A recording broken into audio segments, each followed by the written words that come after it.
Hello and welcome to the Shinybees podcast, a podcast for those who like their knitting, comedy and yarn in equally large measures. I'm your host Jo Millman and this is episode 70, an interview with Boo Knits. I feel a need to laugh again with you, if that's alright. I need a drink, I need a friend. Hello and welcome into another episode of the podcast. I hope you are all well. Since the last time that I spoke to you, a warm welcome to returning listeners. As always, it's fantastic to have you here with me. And for any new listeners that are joining us today, I hope you'll enjoy what you hear here and maybe stick around and listen to a few other episodes. I'm very excited about this interview that I'm bringing to you today, which is with lovely Bev of Boo Knits. Now, Boo Knits was a designer that was shrouded in mystery for me for a long time, and I was lucky enough to meet her at the Yarn in the City yarn crawl and asked her if she would mind awfully coming on the podcast and doing an interview with me for all of you. As you know, Bev was the designer of the Shawl of Awesome. It was my first ever Boo Knits pattern, although it wasn't the first one that I'd bought. I do have a couple in the library that have yet to be realised, and this was one of them. And I really enjoyed knitting the pattern. Obviously, I've talked about it a lot to you guys, and it was the pattern that I chose to knit for the UK Podcasters Awards, so it seemed only fitting and correct for me to go and chat to Bev and find out a little bit more about her designing and how she goes about being Boo Knits.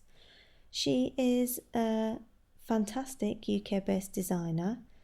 If you are into all things beaded and lovely, then Boo is definitely the girl for you. She does beaded lace shawls like pretty much nobody else does, if I'm honest. She likes a big bead, which means I like her, obviously, because I just think you can't go wrong with a big bead, frankly. And she likes lovely yarn as well.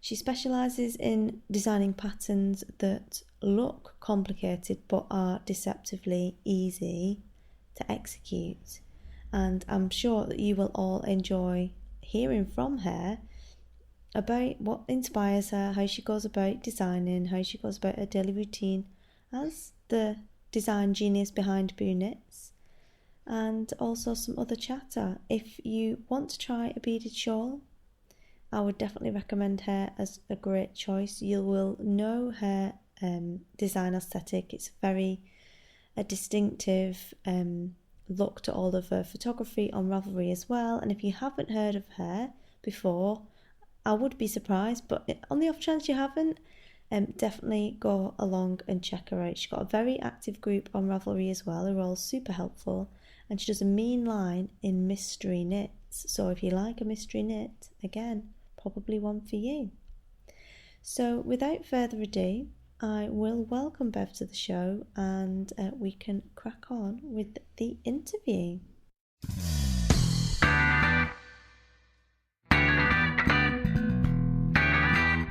Well, I'm absolutely delighted to welcome Bev, aka Boo Knits, to the podcast. Welcome, Bev.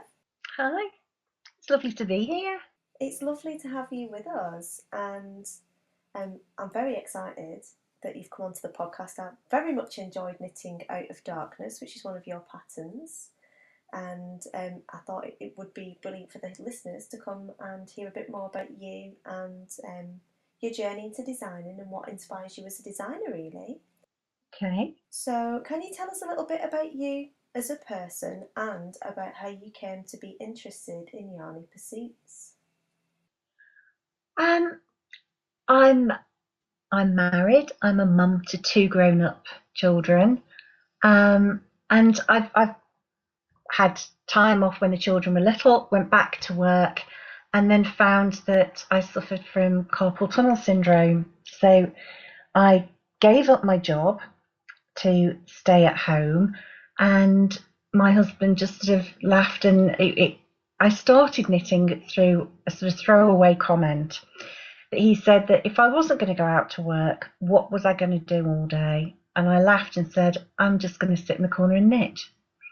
I'd been reading a Debbie McComber book, A Good Yarn, about the store based in Blossom Street, and it was enchanting. I loved reading it, and I thought, you know what, I just like to sit and knit, and I hadn't knit anything for years and years.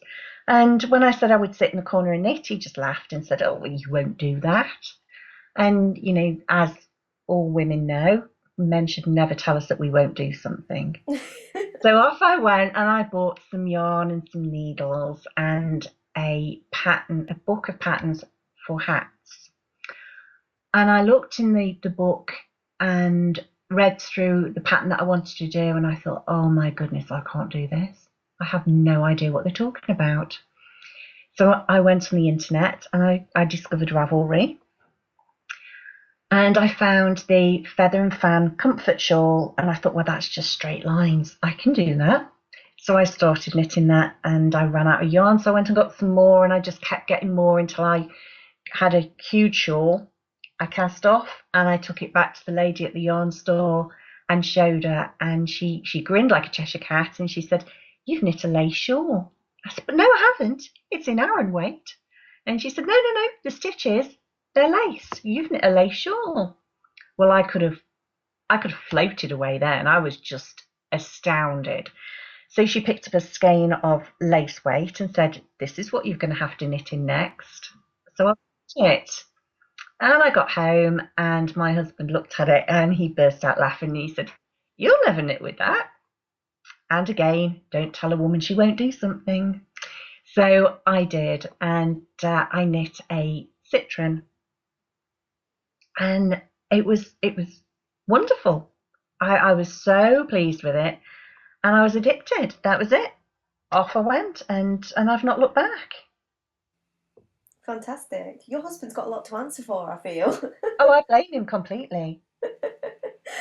He actually now he proofreads all my patterns with me, so he keeps paying for it. Good lad. So what was the tipping point then that turned what was your hobby and moving from the citron and the lace weight into a full-on design business? I just kind of fell into it really because I'd given up my job.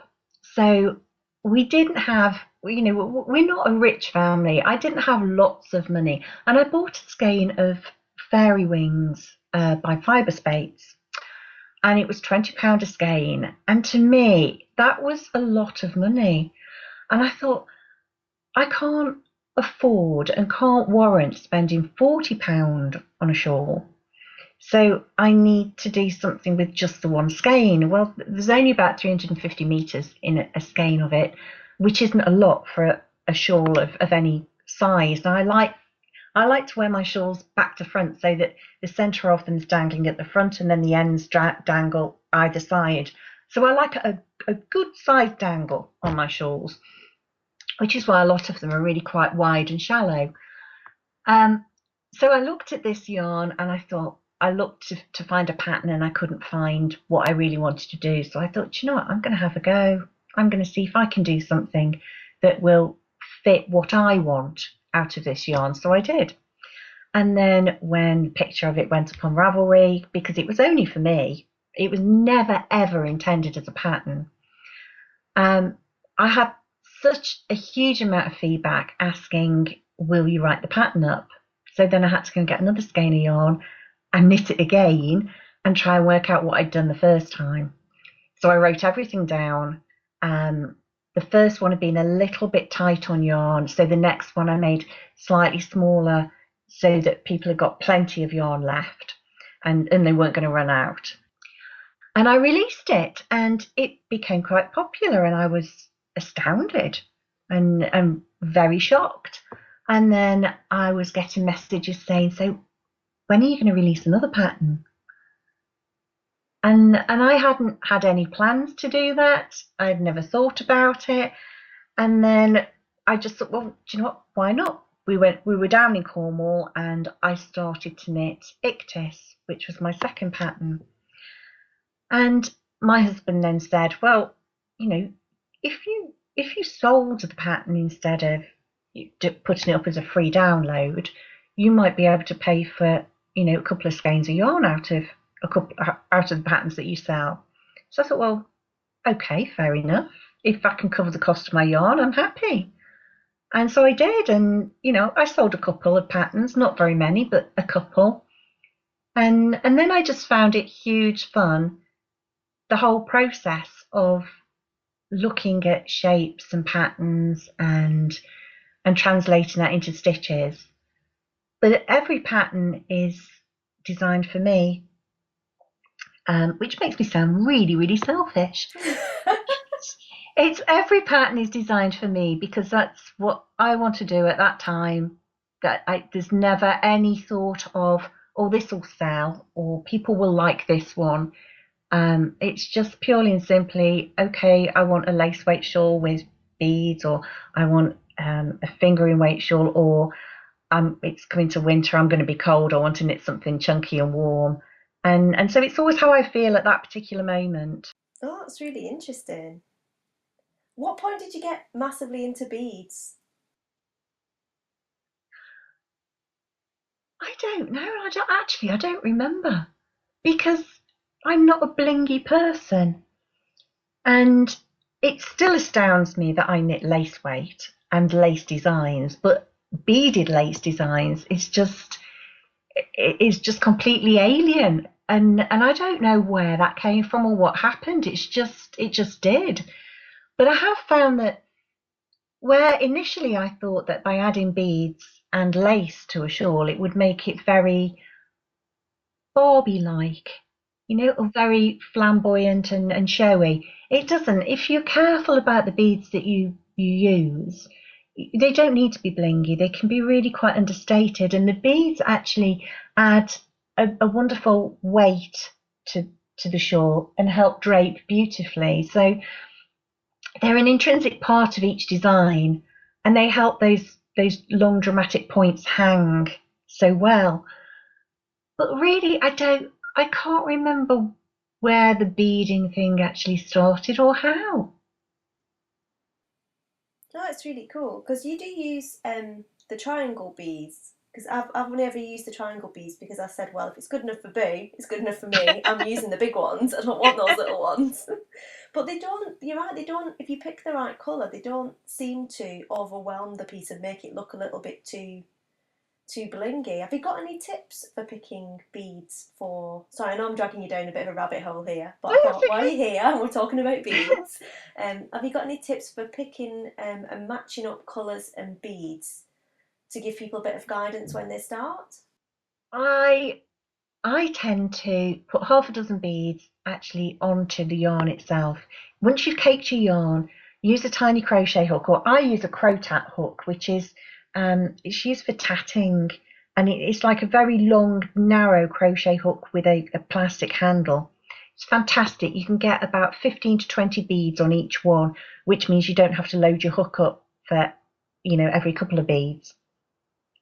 And I tend to use half a dozen of those in a tiny vase, so that I don't have to load it up time and time again in each row.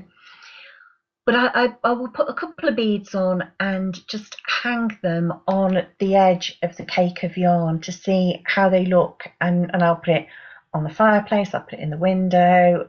And I might have 5 or 6 colours on different strands, just to sort of narrow it down and pick the ones that I think work best. I tend to be more of a matchy bead person, but I do have my moments when I will use a high contrast. I did my first Spellbound, I did in a sort of limey green with a matte purple bead, and that looked fantastic. I was really pleased with that combination, and I think I got about halfway through the shawl when my daughter decided that was her shawl. And the minute it was, she actually was there when it came off the blocking mats, had its photographs taken, and took it straight home. There was no chance of me holding on to it. And then my son's girlfriend saw me knitting the next one, which I did a stocking stitch body. And she thought, oh, I like that. Oh, that is nice. So she walked off with that one. And I had to make another one for myself because I loved that pattern. That is, out of all my patterns, that's my favourite. It's got a real place in my heart. So I knit another one for myself. And then that had just come off the blocking mats, and we went to a yarn show, and somebody borrowed it to put on their yarn stand so that you could see, because Heather of Sparkle Duck sells my patterns at yarn shows. So she borrowed it to put on her stand to show what the pattern looks like. So I still now have no spellbound. I've knitted 3 times, and each time somebody's walked off with it as soon as it's got off the blocking mat. So I am going to have to make myself another one. But the beads, really, it's more matching than high contrast. But I think the wonderful thing about beads and yarn is that everybody likes different things. And I think that's the special thing about knitting, is that we can all knit the same pattern and we can all knit it in the same base, but by choosing a different colour and a different bead, every single one is going to be different. And especially with using indie dyers, you buy yarn that's dyed by not one of the big companies and dyed by one of the indie dyers. Each skein's slightly different anyway. So every single shawl is going to be unique. Yeah, definitely. We're huge fans of hand-dyed yarn on this podcast. Not in a snobby way, just in a... It's already a work of art before you've even done anything with it yourself, which I think is just quite cool. It is, and I think there's a lot said actually about people being yarn snobs. But I think if there's one thing that I have learned is, and the piece of advice that I would give anybody starting knitting, is only knit with something that you absolutely love. Life is too short to knit with something because it's cheap, or because somebody's given it to you, or I'm learning to knit, so I'm going to use this because this will do. If you buy a skein of yarn that you love and you have an investment in it, that you spent money on it to buy something that is good quality, then your knitting's going to look better. You've got the investment in it so that you're not going to give up. You are going to want to not waste that yarn, and you're going to love looking at it. And if you're anything like me, you'll keep stretching it out on your knee to think, oh, that looks nice, or oh, that bit of colour, works really beautifully right next to the bead. And I think you never lose that magical wonder with indie dyer yarn, because, like you say, it is a work of art before you actually start. And life is too short to knit with yarn you're not in love with. I can't argue with any of that. Certainly, it's true, because you spend so much time working with it. It's not even a yarn budget; it's an entertainment budget.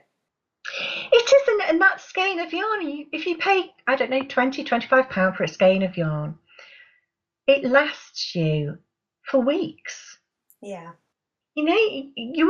Lots of people would think nothing of spending that on a bottle of wine, going out partying, Krispy Kreme donuts, all these things are expensive things, but a skein of yarn will last you so much longer. And that's just when you're knitting it. It's once you've finished it, it's going to last you for ages if you look after it. So it is an investment. And then the other thing that I learned is it's okay to say no to people. When somebody says, oh, can you knit me one? You think, oh. And especially if it's somebody that is just going to throw it in the washer in the tumble dryer, it is okay to say no. Especially if they want you to knit it out of something you don't like or a colour that you loathe, because, as I say, life's too short, and colour has a massive, massive impact on us. And there's nothing worse than spending 2, 3, 4 weeks knitting with something that A, you don't like the fibre, and B, you loathe the colour. So if you're knitting because you love knitting and you enjoy the process. So the last thing you want to do is put an obstacle in your way and end up knitting with something that you really don't like. So just say no. It's okay to say no sometimes. There you go. Boo Boo says just say no. No is the new black for me. No is definitely the new black. It's even okay to say no to your mum. Because my mum, the first lace weight shawl I knit was a citron, and my mum looked at it and she said, "Oh, I do like that. Oh, that's lovely. Oh, Beverly, I'd love one of those." And so I gave it to her. And when she had it, she put it in the charity bag. What? I was devastated. It had taken me weeks and weeks and weeks to knit it, and she put it in the charity bag. And safe to say, I've never knit anything else from my mum since then. I don't blame you. I don't blame you. My mum's quite good actually. She does like her knits that I make for her. She does keep them and stuff. But she's got a bit of a thing about baby alpaca at the moment. And she does, again, I'm going to drag you down a bit of a rabbit hole here. She does crown green bowls. Oh, yeah? My mum does, yeah. She's like her new thing. She's into crown green bowls. And she said to me, there's an Irish lady that like knits ball covers for the bowls so they don't clank around in your bag. And she charges £1 for them. You should knit them. And I was like, oh, Mum, I'm not knitting in, ball covers in acrylic. And I was like, go on. I said, I'll knit some for you because you're my mum, but I'm not knitting them for anyone else. And she went, oh, no, I don't want any of those acrylic ones. I want some in that baby alpaca me. Like, yeah, Mum, I bet you want baby alpaca bowling ball covers. Yeah, I think your mum's wonderful. She's crazy. I was just No, like, no, she's Mum. not. She knows what she likes. Yeah, I bet she knows what she likes. Good She did ask for take. cashmere and she thought she'd get it. She's cheeky. It's these northern mums for you. Oh, brilliant. Okay, well, going from my mum's bowling balls, back to you. What does a typical day look like for you? My yarn room is essentially the front bedroom. So my commute from my bedroom is literally 2 steps. So that is fantastic. But it does mean that I roll out of bed and then come straight in here to answer my emails when I really should be downstairs making my husband a cup of coffee and seeing him off to work.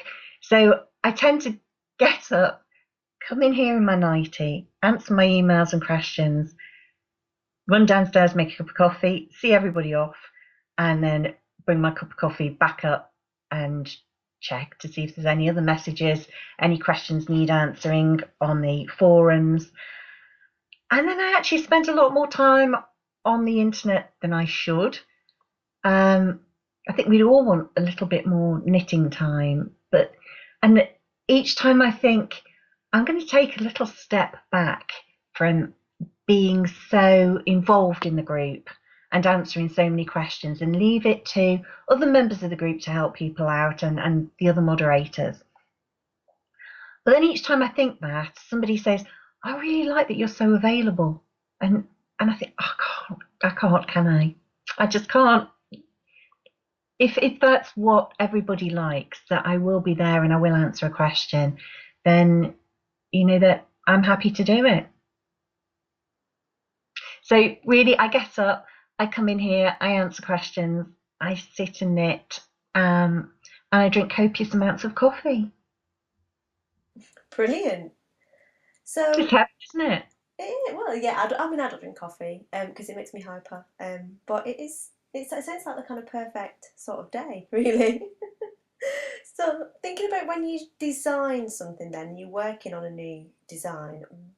How can you tell us a bit about your creative process? It's looking at things, and I think that comes from being a mum and getting frustrated with small children that spent their entire existence on Game Boys playing Pokemon. I was always the one that was saying, oh, why don't you look out the window? There's so much to see. And, looking at the pattern on a snail shell, looking at the veins in a leaf. There is so much in nature to see and so many patterns that you can't fail to be inspired. Everything is a source of inspiration. I particularly like the sea and the sky. And I just think that sea, sky, fields, trees, plants, life in general, that it's just, there's inspiration everywhere. Windows, I love windows. Stained glass windows and the shapes of windows and doors, I just find fascinating as well. Is there any particular kind of time frame or style of architecture that you feel comes into your work?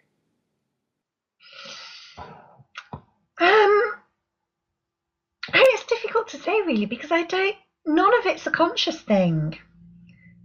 I tend to sit there with my pencil and graph paper and play with patterns.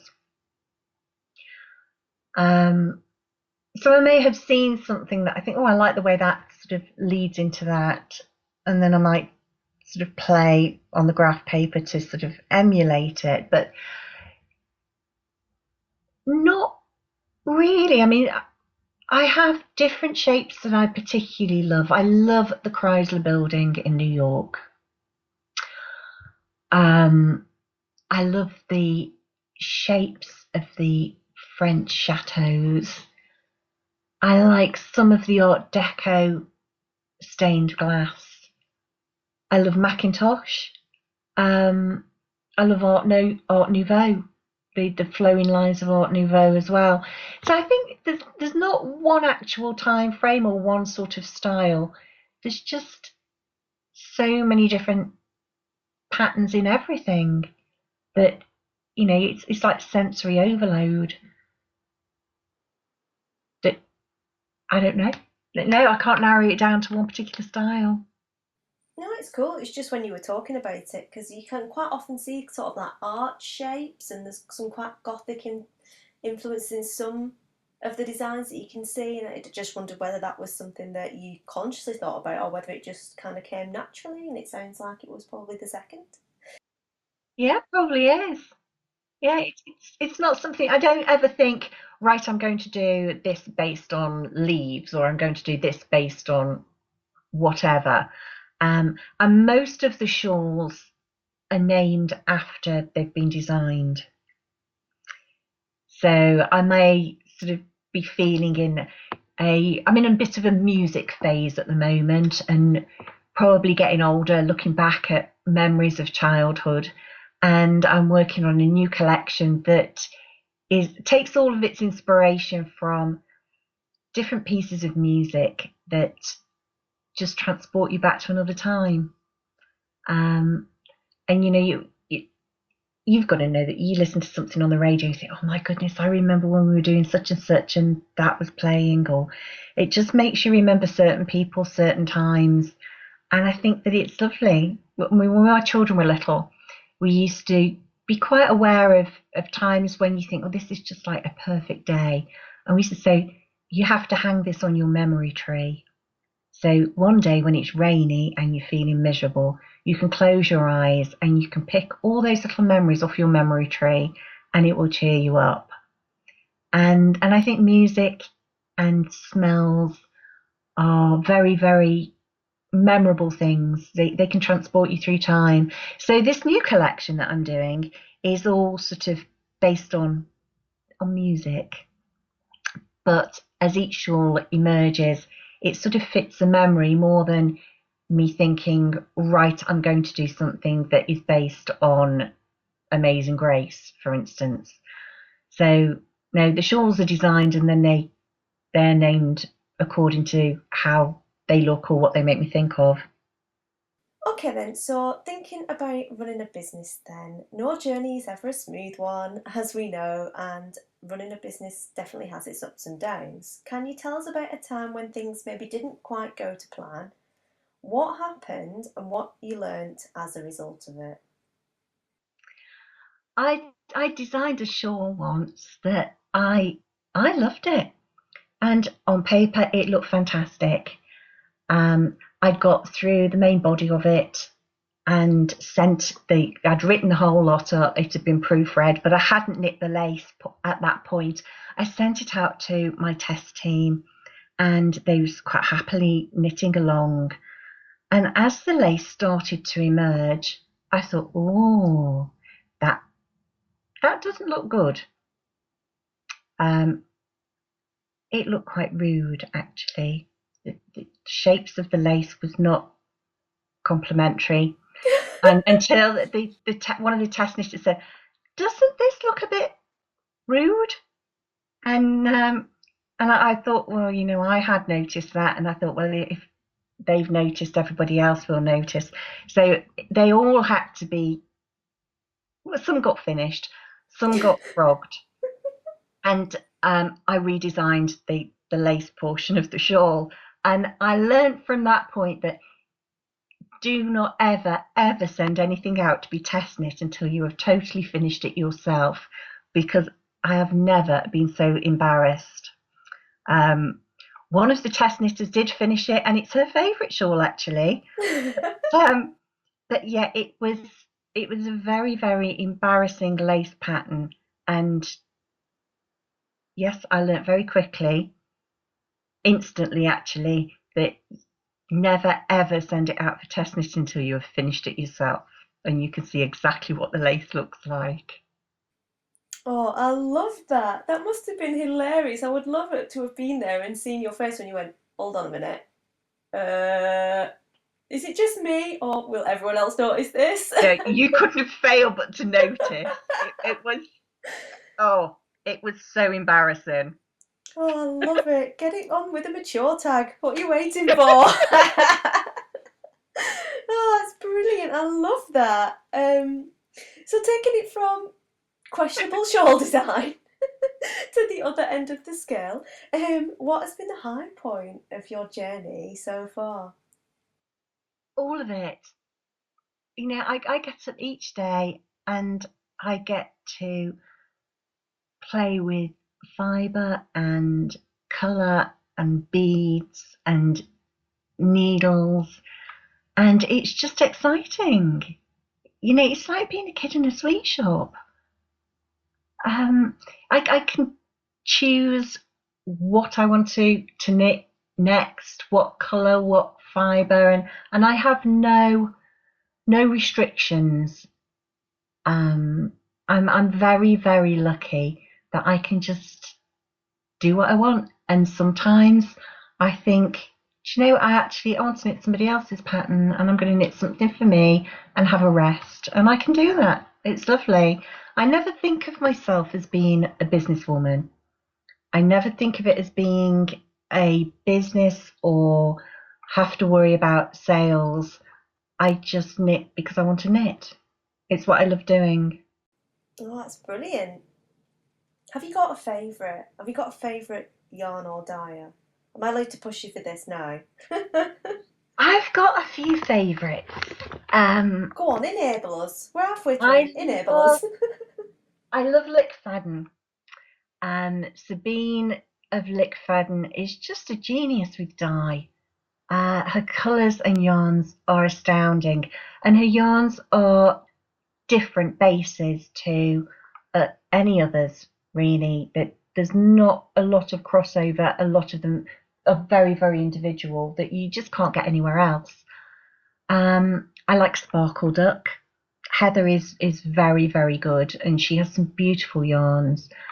And I think one of my favourites at the moment is Hedgehog Fibres Silk Merino Lace. It's just a dream to knit with. It's a lovely weight at 700 metres per 100 grams. So it's not a really fine lace, but it's not overly heavy either. It's just brilliant. I love it. Oh, super. So taking it a bit further on the yarn, which one thing that you know now did you wish you had known when you picked up the first ball of yarn? Oh,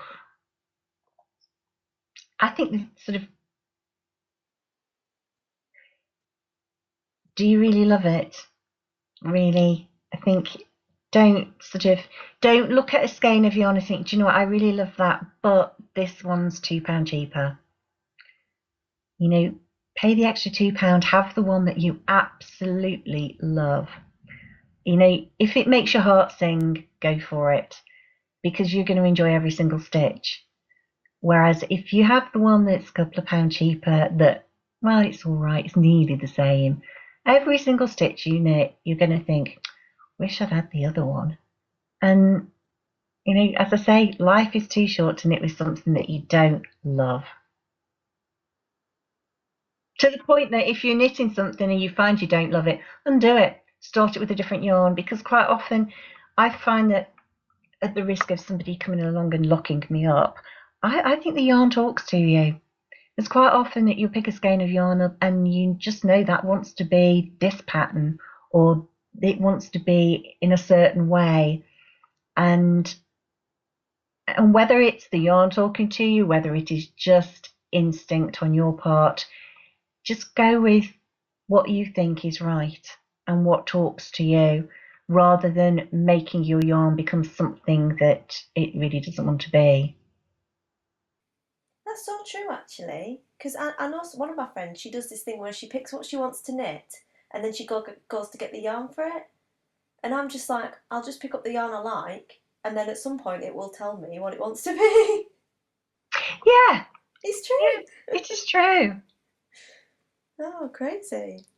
So, imagining then that you were marooned on a desert island and you could only take one skein or ball of yarn with you, what would you take and why? I think I would take a skein of Lickfaden lace. It's a silk mohair. It's 600 meters per 100 grams. It's shiny. It's slightly fuzzy. It's just gorgeous. And I love the fingering weight version. But if I could only take the one skein, the lace weight would last me a bit longer. So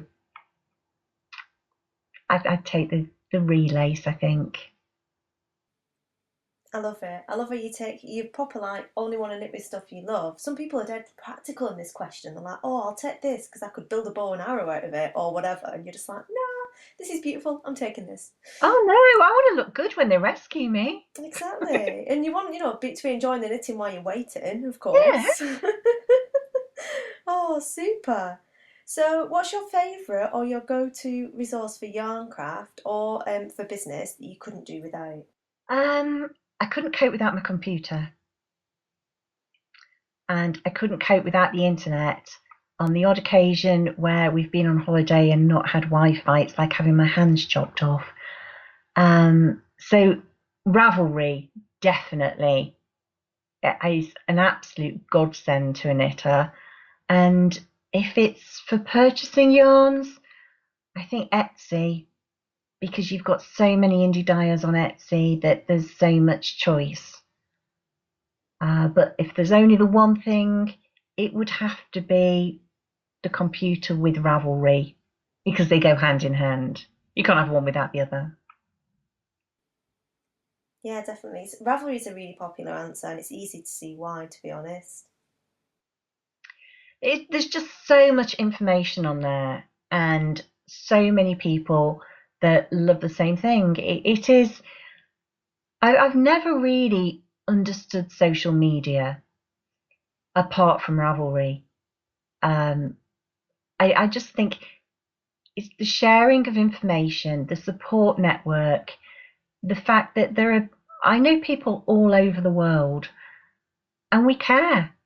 Everybody cares for each other. You hear something on the news, and immediately you know somebody from that area and you worry about them. We're having a moderator meetup next week. So from the Boo group, I'm off on holiday, and at the start of my holiday, we're meeting up with some of the moderators and test knitters. So in Orlando next week, we're going to be trawling around some of the yarn stores in Florida.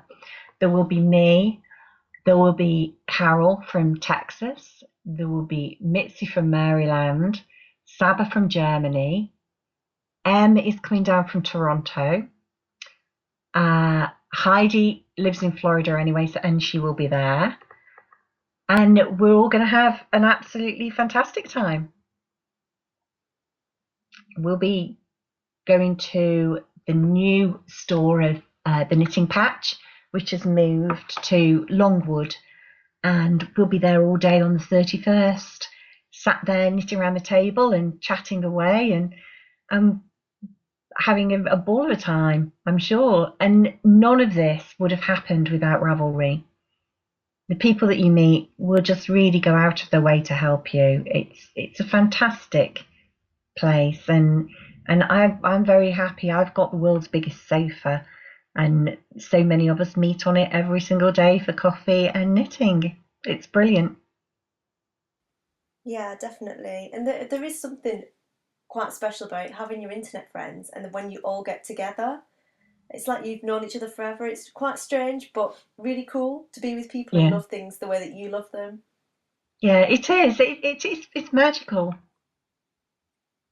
Oh, super. So apart from when you're on holiday in Orlando, Yeah. very jealous, where can the listeners find you? I'm on Ravelry, and we have a group on there called Boo Knits. There are just over 5,000 members, so you won't be lonely if you come and find me there. There's always somebody online and somebody that is willing to help you or chat or just cheer you on. I'm also on Instagram, and I post less frequently than I'd like to, but I promise to work harder on that one. And my patterns are on Love Knitting as well, and I've been working with Knit Companion, who are launching a new app, I think, but they're going down a new avenue very soon, and they will be selling my patterns as well. Oh, fab. I saw your picture this morning actually of Voodoo Oh yes, on Instagram. Yeah, it's very nice. thank you. Very nice. I didn't quite manage to fall into the hole in time. I saw one, I was like, oh yeah, I'm definitely doing that, and I just haven't got my beads ready and sorted my life out. So. Oh, do you know what? It's a really quick knit, and it's really nice and easy. There's no wrong side row patterning. It's all easy, and you don't even have to do the picot bind off. Good. It's a crochet bind off option that is just as dramatic.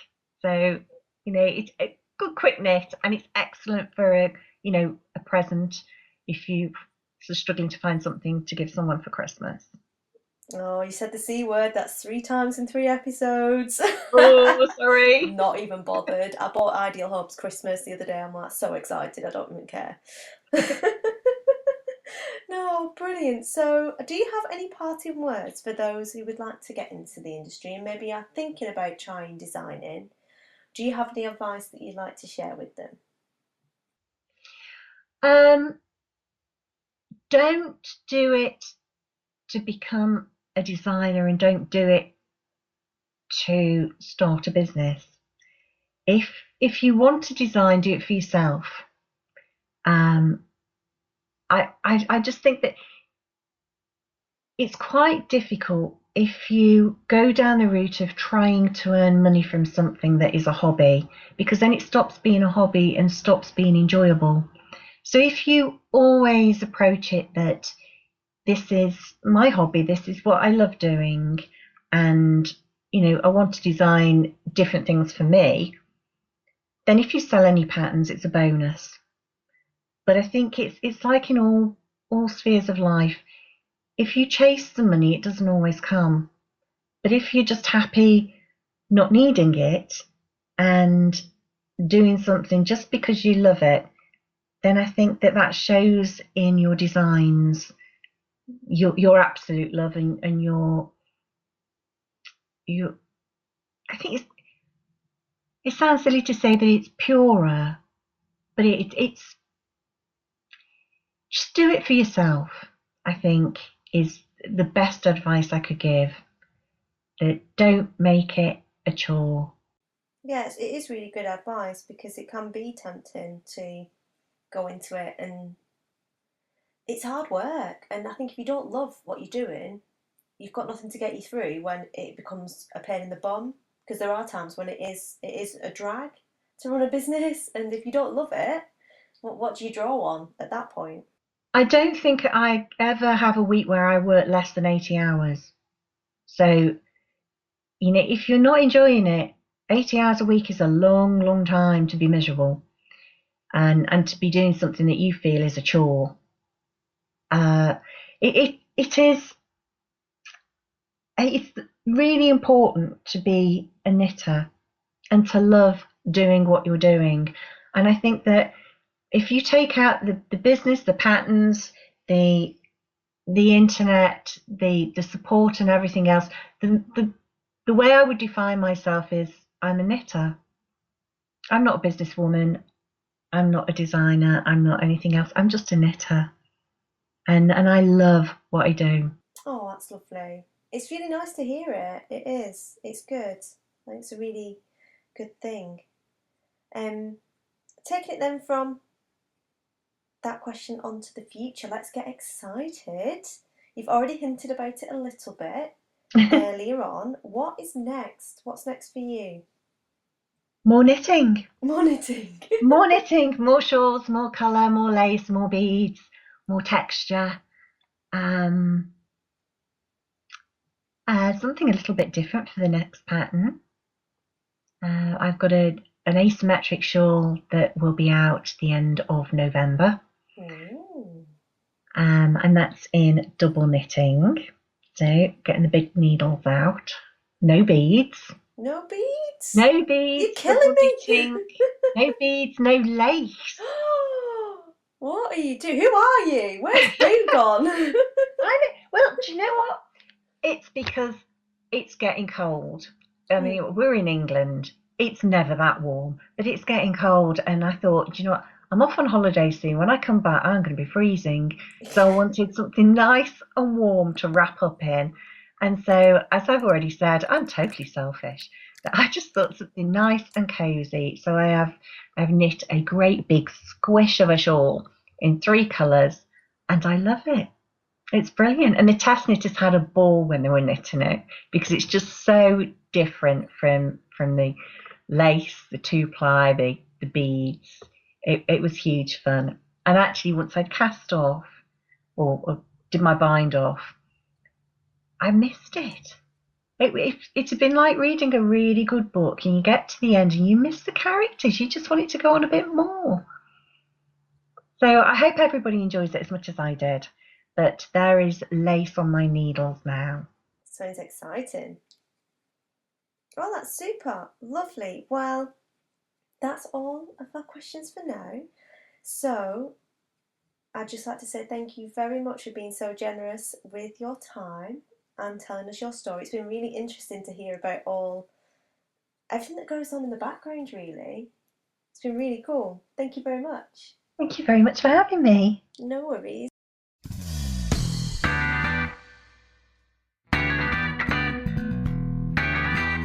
So I hope you enjoyed that interview with Bev. I certainly did. I found it to be really interesting and a really good laugh. She's absolutely lovely, and I'm sure you will agree with me on that one. So to add to the loveliness, Bev has very kindly agreed to sponsor a giveaway for listeners of the podcast. So we're going to have a full collection of your choice and 2 single patterns as prizes for this bumper giveaway, sponsored by Boo Knits. And if you'd like to take part in that, head on over to the group on Ravelry. You know the score by now. We like a little bit of market research to enter the giveaways on this podcast, and just put in which is your favourite Boo Knits pattern from her back catalogue, and you will be entered into the draw. The random number generator of good fortune, which isn't entirely random but is as random as you get on the internet.org, will select 3 winners at random for that, and that will close on the 30th of November at midnight GMT. So make sure you get over there and enter for a chance to win these fantastic prizes.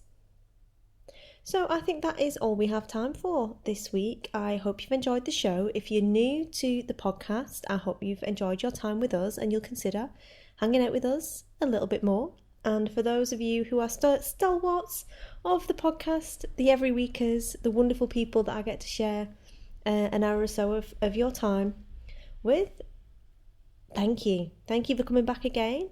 I hope you all have a wonderful week. Happy crafting, and I will speak to you all again soon. Bye.